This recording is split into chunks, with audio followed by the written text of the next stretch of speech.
일단 시장적인 이유, 그다음에 공급적인 이유, 수요적인 요인 이렇게 좀 살펴보면은 뭐 먼저 결론부터 드린다고 하면은 시장 움직임보다는 나을 수 있다. 근데 뭐 연초에 나왔었던 그렇게 빠른 질주는 아무래도 좀 한정적이지 않을까 이렇게 좀 생각이 듭니다. 거기 지금 너무 비트코인에 이제 집중하시기보다는 거기에 진화하는 과정에 적응하고 있는 종목들을 공략해 보시는 게 현실적으로는 좀 어울리지 않을까. 저는 오히려 이제 이 암모니아에서 빼낼 수 있는 수소 관련된 화학주를 좀 보자. 이렇게 좀 정리를 해드리겠습니다.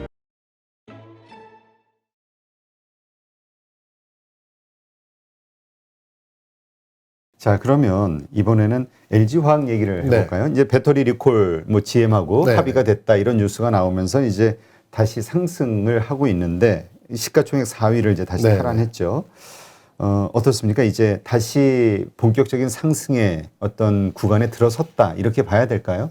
일단 전 전고점을, 그러니까 솔직한 말씀, 브로커의 입장에서 전고점을 이렇게 뚫어내기는 쉽진 않아 보여요. 어쨌든 지금 100만 원. 그 발목이 잡혀 있는 게 이제 기업 분할에 대한 또 불확실성이라고 할 수 있겠죠. 그런 부분도 좀 있을 수 있겠고, 일단 뭐 이 얼마를 물어주겠다라고 딱 확정이 되면 더 이상 이제 악재는 아닌 것 같아요. 그러면 우리 지수랑 비슷한 것 같습니다. 어떤 신뢰성 있는 악재를 통해서 신뢰성 있는 바닥을 만들고 그게 이제 자연 치유되는 과정을 겪으면서 어느 정도 올라오는 자율 반등을 좀 보였다라고 좀 생각은 좀 들어서, 제가 보기에는 이제 그 리콜에 대한 이제 그 이슈, 그 악재는 이제 거의 소멸된 게 아닌가. 그 소멸로 인해서 좀 부상된 게 지금 가격대 80만 원 중반까지는 좀 만들었다 좀 생각이 들고, LG화학의 지금 이제 비용적인 거는 지금 리콜 비용 때문에 좀 많이 맞았지만 LG화학은 아직도 화학회사입니다. 화학의 재료, 그러니까 원재료 이런 것들에 얼마만큼 잘 실적이 나왔느냐가 좀 중요한데 굉장히 잘 나왔을 거예요. 지금 그럴 수밖에 없는 그런 위치이기도 하고. 사실 뭐 유가도 괜찮고. 네네. 뭐 그런 상황을 좀 놓고 봤을 때는 LG화학은 어쨌든 지금 치유되는 과정, 뭐 구자까지는 어렵지 않게 좀 상승할 수 있다라는 생각은 드는데, 아무래도 이제 기업 분할에 대한 이슈, 또 그 시기에 대한 불확실성 이런 것들 때문에 그걸 좀 한다름에 이 전고점을 뚫어내고 좀 가기에는 조금 무리는 있어 보인다. 하지만 실적은 굉장히 좋을 것이고 3분기도 좋을 것이고 4분기도 좋을 거예요. 근데 이제 그런 실적을 지금 리콜 때문에 좀 묶여 있었던 것들이 좀 풀어지면서 나오는 그런 좀 자율 반등은 조금 더 이어질 가능성이 좀 높아지고 있고요. 그리고 또 어쨌든 간에 뭐 지금 3사 배터리 3사죠. LG와 삼성과 SK. 근데 삼성과 SK 합쳐도 LG한테는 안 되죠. 어쨌든 그렇죠. 그런 부분. 그리고 매출이. 네, 그렇죠. 화학적인 부분, 뭐 향후 얼마만큼 더 이 확장성을 보이느냐, 요건 뭐 다른 문제겠습니다만, 일단 배터리 자체의 어떤 규모, 그리고 화학에서 나오는 어떤 이 영업이익의 규모, 이런 것만 놓고 봤을 때는 치유의 과정에 있고 자율 반등의 과정에 있다. 그래서 일단은 전 고점 한 직전 정도까지는 열어놓을 필요는 있지 않을까, 이렇게 좀 개인적으로 생각하고 있습니다. 네. 자, 그러면 자동차주에 네. 대한 이야기도 좀 해보죠. 네. 그 지난주 아주 흐름이 좋았어요. 네, 뭐 네. 현대차, 기아, 그 다음에 현대모비스, 뭐 자동차 부품주들도 다 다 좋았고요. 좋았죠. 네. 이게 이제 본격적인 상승이냐? 왜냐면 우리 사실 상반기에는 하반기 주도주가 자동차가 될 거라고 모든 기관들이 애널리스트들이 얘기했지만 이제 반대로 벗어났고 네, 네. 이유를 이제 그 반도체 쇼티지 여기에서 찾았는데 지금 상황을 좀 정확히 설명을 해주시죠. 일단 시장적인 이유, 그다음에 공급적인 이유, 수요적인 요인 이렇게 좀 살펴보면은 뭐 먼저 결론부터 드린다고 하면은 시장 움직임보다는 나을 수 있다. 근데 뭐 연초에 나왔었던 그렇게 빠른 질주는 아무래도 좀 한정적이지 않을까 이렇게 좀 생각이 듭니다. 먼저 이제 공급적인 부분을 보면 자동차주가 지금 저도 4분기에 굉장히 지난번 출연 때도 4분기에 좀 좋게 보고 있는 대형주 중에 하나를 꼽아달라고 말씀하셨을 때 자동차를 제일 먼저 꼽았던 기억이 나요. 그 이유는 저는 이제 경기는 회복이 되고 있고 소비에 대해서도 뭔가 테이퍼링의 반대급부로 뭔가 이제 소비에 대한 어떤 이제 인센티브를 좀 주지 않을까, 이제 이런 것들을 해서 경기 민감 소비재로 이제 분류되는 가장 대표적인 섹터가 자동차다 보니까 자동차를 그때 약간 이제 이론적으로 좀 꼽아봤었는데, 오히려 그때보다 그 시장하고는 좀 뜨뜻미지근하다가 장이 빠질 때 좀 잘 버티는 뭐 이 정도를 좀 보여줬던 거 생각이 들어요. 근데 공급적인 측면을 보면 뭐 생산에 차질이 있었던 건 맞는 것 같습니다. 반도체가 좀 모자른 그런 상황이 지금은 좀 풀렸다라고는 합니다만 아직도 그렇죠. 생산에 있어서의 좀 차질이 있고 어지간한 좀 인기 있는 모델은 아직도 3개월, 5개월, 옵션 좀 넣으면 6개월 뭐 이렇게 대기 기간이 있는 상황이다 보니까 이거를 이제 실적으로 곧바로 녹여내기가 좀 굉장히 좀 어려운 그런 상황이었죠. 근데 이제 이런 공급발 이슈는 차츰차츰 나아지리라 생각은 들어요. 차츰차츰 어쨌든 뭐 차를 만들어서 팔아야 그게 이제 실적이 되는 상황인데 차츰차츰 나아지는 속도가 그렇게 빠르지는 않기 때문에 지금은 공급보다는 어쨌든 수요가 조금 더 많은 상황이긴 합니다만 그럼에도 불구하고 주가가 이렇게 멈춰 있는 거는 공급적인 이슈가 아직 발목을 잡고 있기는 하다라는 좀 생각이 들고요. 내수적인 것도 마찬가지고 이제 뭐 수출적인 부분도 좀 비슷하다고 좀 생각이 합니다. 뭐 현지 생산은 뭐 더할 나위 없이 더 좀 모자른 그런 공급적인 좀 약점이 좀 있다 보니까 그런 이슈들은 어쨌든 점진적으로 해서 해소가 좀 되는 쪽으로 좀 생각은 하고는 있습니다만 그거 되는 속도가 빠르지 않다 이렇게 좀 생각이 들어서 자동차주는 어떤 좀 상승 쪽으로 보고 있습니다만 빠른 속도를 내지 못하는 게 아마 이제 그게 좀 가장 큰 좀 이유라고 생각이 좀 들고 그리고 이제 수요적인 측면은 굉장히 지금 이제 다양한 세그먼트에서 다양한 수요들이 나오고 있어요. 특히 이제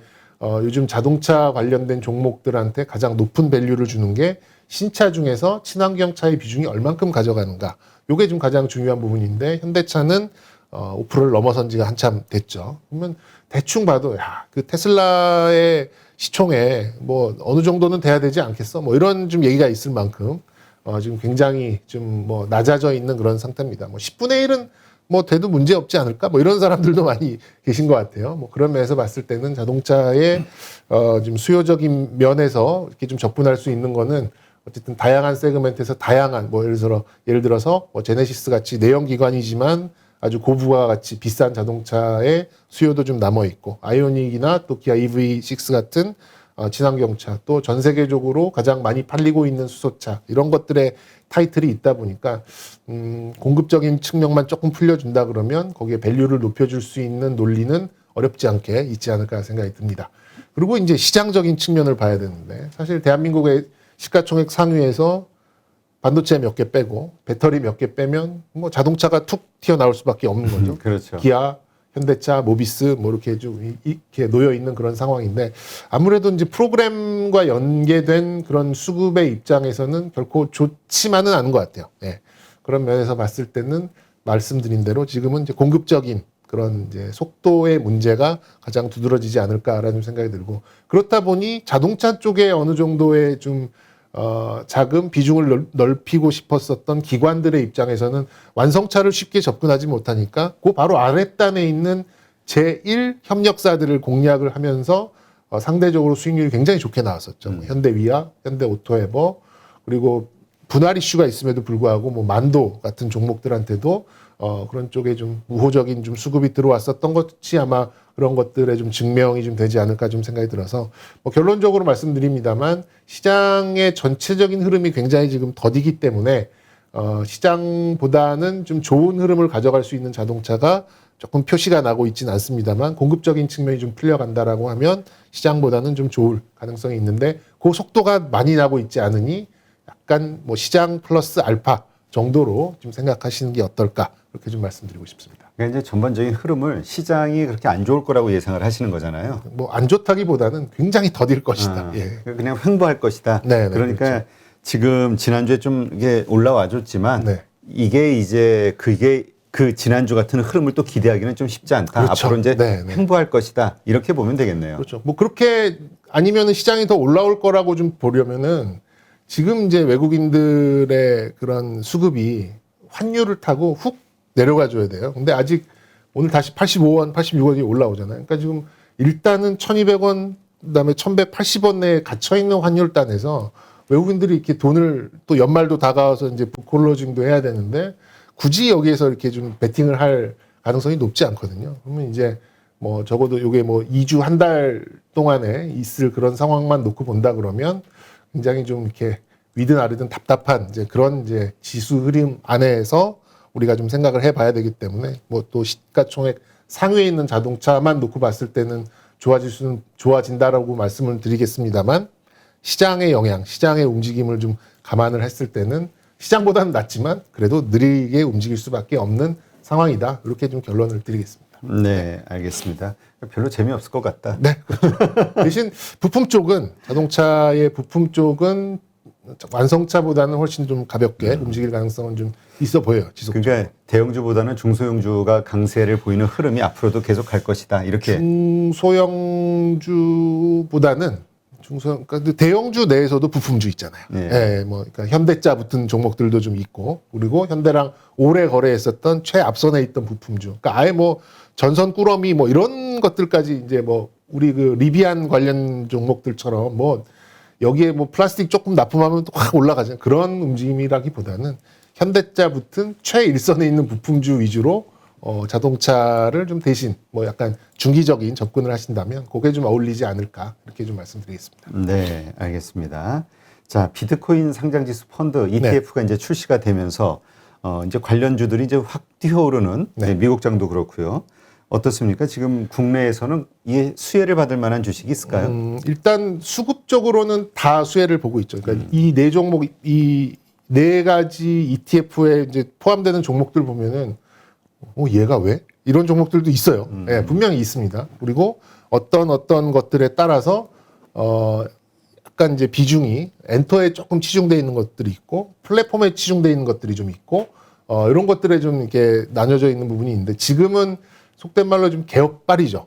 제가 보기에는 지난주부터 적어도 이번 이 지수에 움직임이 크게 없을 만한 이번 주까지는 아마 메타버스 ETF 쪽에 약간 순유입이 더 많은 시점입니다. 그러면 해당되는 종목들이야 뭐 크게 뭐 나쁠 건 없잖아요. 적어도 그렇죠. 수급적으로 봤을 때는 거기다 대고 매도를 확 이게 풀어나갈 가능성도 좀 없다라고 좀 생각이 들고 그런 면에서 봤을 때는 이 관련된 그 종목들 특히 이제 메타버스 관련된 그런 ETF에 해당되는 종목들 중에서 아까 언급드렸던 뭐 컨텐츠나 또 뭐 게임이나 뭐 이런 엔터나 뭐 이런 쪽에서는 아무래도 좀 이렇게 좋은 국면 수급 뭐 안 그래도 좀 좋은 전망도 있는데 수급까지 지금 좋은 영향을 좀 준다고 한다면 저는 좀 가능하다라고 좀 보고 있고요. 비트코인 관련해서는 이제 요거 비트코인과 이제 하나 또 연결해서 볼 수 있는 게 이제 요즘에 많이 나오고 있는 게 NFT라고 해서 NFT? Non-Fungible Token 이런 그러니까 요즘 한참 불을 사르고 있는 종목이 이제 위메이드잖아요.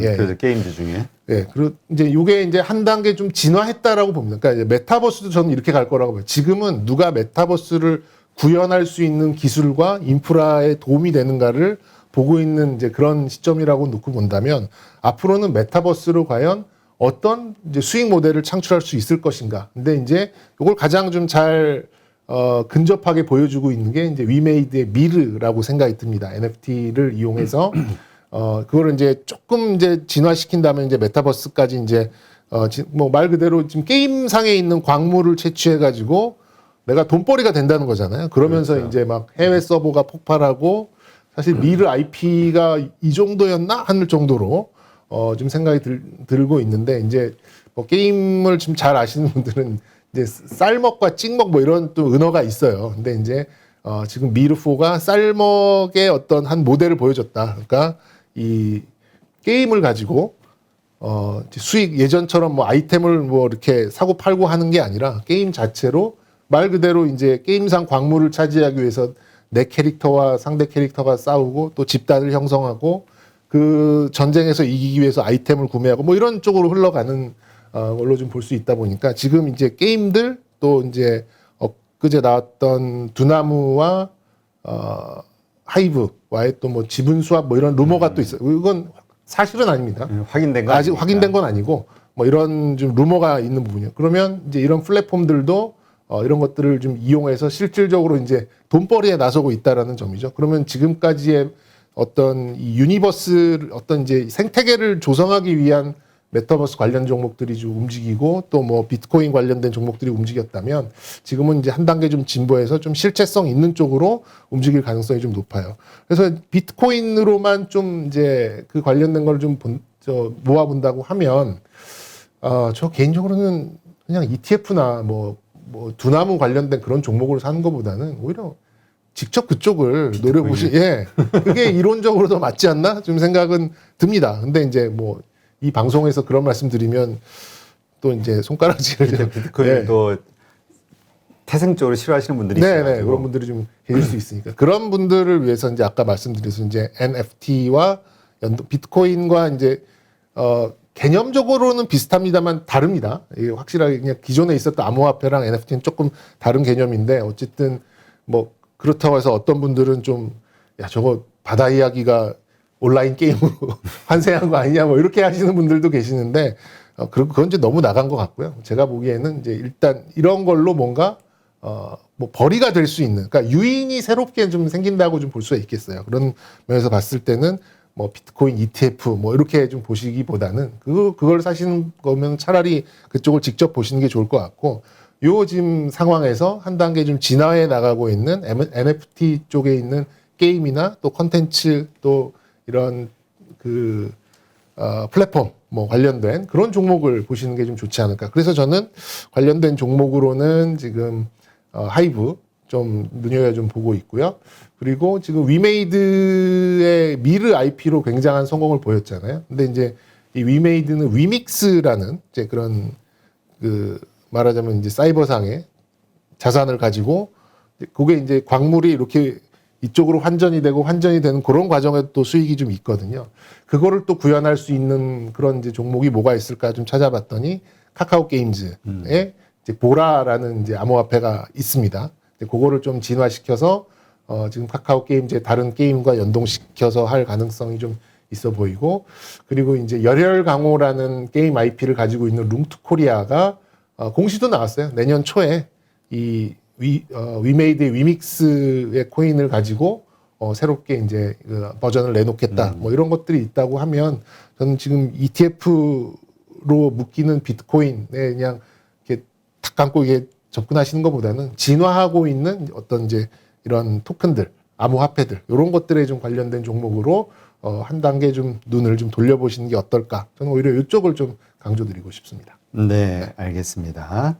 하여튼 이게 좀 새로운 영역이라 네네. 예, 일단 잘 모르시는 분들은 일단 이게 뭐 돈도 아닌 거를 가상화폐라고 표현을 해가지고 가는지 이해를 못 하시는 분들도 있으니까. 얼마 전에 그 서울 옥션이죠. 그 국제 그 미술시장 옥션에서도 결제를 NFT, 그러니까 토큰으로 했다고. 이제 말 그대로 이제 익명성이 있는 거에는 가능하다라는 거죠. 그런 만큼 좀 이제 조금 실생활에 예전처럼 막 무슨 알지도 못하는 무슨 코인 야 가자 뭐 이런 게 아니라 이제는 실질적으로 우리 생활에 정말 밀접하게 관련되어 있다라고 좀 보시고, 거기에 지금 너무 비트코인에 이제 집중하시기보다는 거기에 진화하는 과정에 적응하고 있는 종목들을 공략해 보시는 게 현실적으로는 좀 어울리지 않을까 이렇게 생각됩니다. 네, 알겠습니다.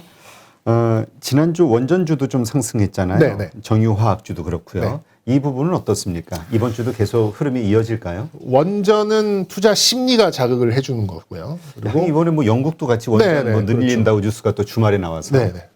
정유화학주는 재무적인 부분이 좀 부각이 되는 이런 걸로 좀 볼 수 있어요. 주가 상승률은 당연히 투자 심리가 앞서 있는 쪽이 훨씬 더 크게 올라가기 마련이죠. 왜냐하면 이 주식이라는 게 계산이 되기 시작하면 계산되는 것만큼 오르고 말아버리는. 합리적으로 보면은 살 게 별로 없어요. 네.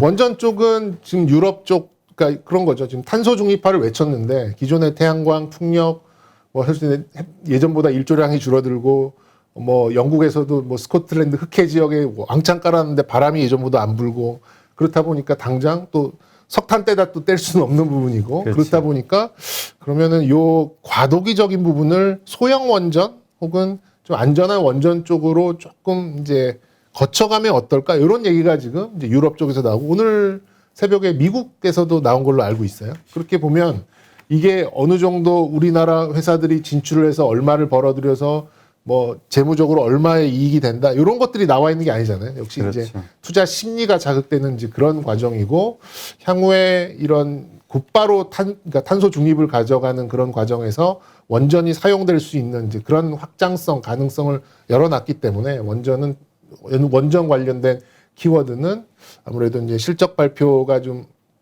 이렇게 본격화되기 전에는 아무래도 좀 단기적으로 좀 자극을 받을 가능성이 좀 있고 레벨업을 조금 하려는 그런 모습이 좀 나오지 않을까 생각이 들고 만약에 여기서 이제 뭐 이 우리나라 이제 대권 주자들의 선수가 정해지는 와중에서 공약으로 나온다라고 하면은 그거는 이제 어나더 레벨로 움직일 수 있는 이제 그런 가능성은 내포하고 있는 거죠. 그래서 뭐 중기적인 좀 매매에 좀 이렇게 변동성을 좋아하시는 분들은 원전 쪽은 좀 좋다라고 봐지고요. 정유와 화학은 좀 분리해서 보셔야 될 것 같은데 정유주는 이제 제법 정제 마진이 생겨가는 수준으로 이제 원유가 올라오기 시작했습니다. 그렇죠. 예, 3불대에서 이제 4불대로 좀 넘어오는 이제 그런 과정에 좀 있다 보니까 뭐 이런 상황에서는 계속해서 유가가 올라가기보다는 어느 정도 좀 이렇게 유지가 되면서 마진을 확보하고 그리고 또 재차 올라가고 이런 모습이 좀 좋게 보여요. 그래서 제가 보기에는 뭐 70불 후반, 80불 요게 뭐 한 이번 분기 정도, 4분기 정도 이렇게 좀 횡보하는 이제 그런 구간만 나온다고 하면 확고하게 신뢰도 높은 정제 마진을 확보하면서 이 실적에 좀 녹여낼 수 있기 때문에 화학주보다는 정유주가 조금 더 앞서 있지 않나라고 좀 생각이 좀 들어요. 그리고 그 흐름이 조금 더 길게 갈 수 있는 가능성. 네, 그렇죠. 그런 것들이 있고 화학주들이야말로 좀 굉장히 좀 신뢰를 가져가기가 좀 이렇게 의미된 부분이 있어요. 왜냐하면 이 화학주 뭐 이게 크래킹을 해갖고 쫙 해가지고 뭐에서 뭐가 나오고 뭐가 뭐 이렇게 나오면 방송 끝도 없이 되고 저도 잘 모르는 부분이니까 쉽게 말씀드리면 지금 그 떡을 만드는데 떡볶이를 만드는데 쌀떡도 있고 뭐 밀떡도 있고 뭐 그렇잖아요. 근데 지금 이 상황에서는 이제 석탄 쪽 그러니까 석탄 쪽에서 나오는 부분이 좀 스톱되어 있는 그런 상황이 있어요. 그래서 좀 반사적인 이 중국의 공장이 좀 못 돌아가고 그런 부분도 있다 보니까 중국에서 많이 만들어서 이제 해외로 수출하던 뭐 예를 들면 가성소다 같은 이제 뭐 어디나 들어가는 그런 범용 제품들의 가격이 폭등을 해버린 거죠. 근데 이런 화학주, 석유화학주들 같은 경우에는 딱히 이렇게 뭐랄까 이렇게 설비 투자를 하지 않은 상태에서 이제 가격이 확 올라가는 그런 것들을 좀 누렸던 부분이 이제 올 초에 한 번 있었고 그리고 이번 분기에 3분기 정도에 그런 게 좀 나왔었는데 국제 유가까지도 좀 올라가는 상황이잖아요. 그렇다 보니까 여기에 대한 신뢰성을 봐야 되는가 아니면 이 제품에 대한 신뢰성을 봐야 되는가 여기에 따라서 지금 굉장히 어떤 좀 실적의 변동성 뭐 이런 것들이 있다 보니 뭐 롯데케미칼 또 뭐 LG화학도 마찬가지고 뭐 한화솔루션 뭐 이렇게 좀 대표적인 석유화학 종목들이 힘을 받고 쭉 가는 모양이 나오고 있지는 않는 이제 그런 요인이라고 좀 생각이 듭니다. 근데 적어도 내년 그 올림픽까지는 중국에서 석탄을 대량으로 호주에서 떼면서 공장을 돌리는 일은 쉽지 않아 보여요. 공해 문제가 있다 보니까. 이미 또 신빙 약속을 해버렸기 때문에. 네네네. 그래서 어느 정도는 좀 제품 가격에 힘입은 어떤 좀 주가 상승은 좀 나올 수 있겠다라고 생각이 듭니다. 요거의 영속성, 지속성에 대해서의 어떤 신뢰를 줄 만한 뭔가가 아직 좀 없거든요. 그렇다 보니까는 조금 정유주보다는 화학주들의 어떤 변동성이 더 클 수밖에 없지 않을까 좀 생각이 들고 그 반면에 이제 생각이 드는 부분은 이제 수소 쪽으로 확장성이 있을 만한 종목들은 한번 관심 있게 보실 만해요. 그러니까 예를 들면 지금 수소를 뭐 이렇게 뽑아내려고 하면 이제 뭐 어려운 화학식 뭐 이렇게 말씀 안 드려도 일단 그 암모니아에서 그렇죠. 예, 그러니까 왜냐하면 수소를 압축시켜서 액화시켜가지고 그거를 마이너스 100 몇 도로 태우고 와가지고 그걸 또 날라서 이러면은 좀 힘들다 보니까 지금 이제 나오는 얘기가 이제 암모니아에서 이게 이제 화학식 NH3잖아요. 그러니까 그 수소가 많이 붙어 있는 거죠. 그러니까 암모니아에서 수소를 추출하는 그리고 이제 질소는 공기 중에 날려버리면 되는 거니까 약간 이제 그린 수소 쪽으로 이제 갈 수 있는 가능성이 좀 열려져 있는데 뭐 암모니아 뭐 생산에 좀 대표성이 있는 이제 롯데정밀화학 같은 종목들은 조금 저도 좀 눈여겨 보고 있는 부분이 있고 그리고 그 원익그룹하고 한화그룹하고 이 좀 제휴 맺은 게 또 있습니다. 이제 한화솔루션 쪽이겠죠. 아무래도 이제 원익그룹 원익 머티리얼즈가 아마 제가 알기로는 그 암모니아에서 그 뽑아내는 기술을 갖고 있는 걸로 알고 있거든요. 한화는 지금 전기 분해하고 있는 기술이 있을 거예요. 그렇게 보면 수소를 얻기 위해서 막 탄소를 태우고 이런 건 아무 의미가 없는 거고. 그렇죠. 예, 그렇죠. 그것도 공이니까. 뭐 메탄 천연가스에서 메탄 그 CH4죠. 메탄이 많이 나오는데 그 H4를 가져가기 위해서 탄소를 분리해보면 탄소가 또 많이 나와버리잖아요. 그리고 거기에 대해서 이제 고민을 가져갈 수 있는데 지금은 이제 이제 암모니아 쪽에서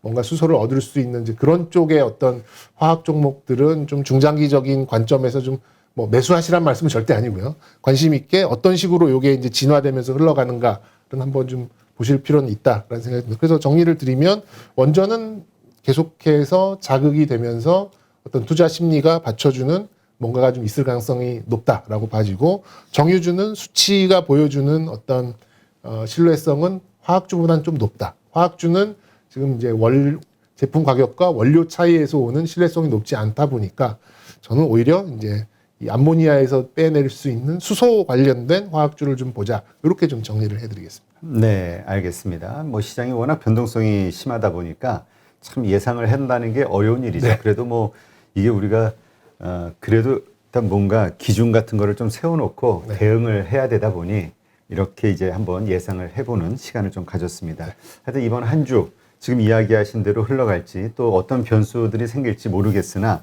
하여튼 잘 지켜보시면서 지금 이야기하신 어떤 포인트들을 한번 잘 짚어보시면 투자하시는데 도움이 되지 않을까 생각이 듭니다.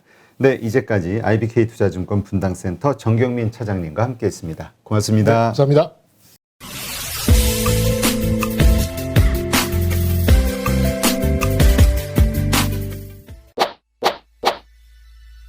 코로나발 경제 위기와 함께 찾아온 중국발 세계 경제 위기 들어보셨나요?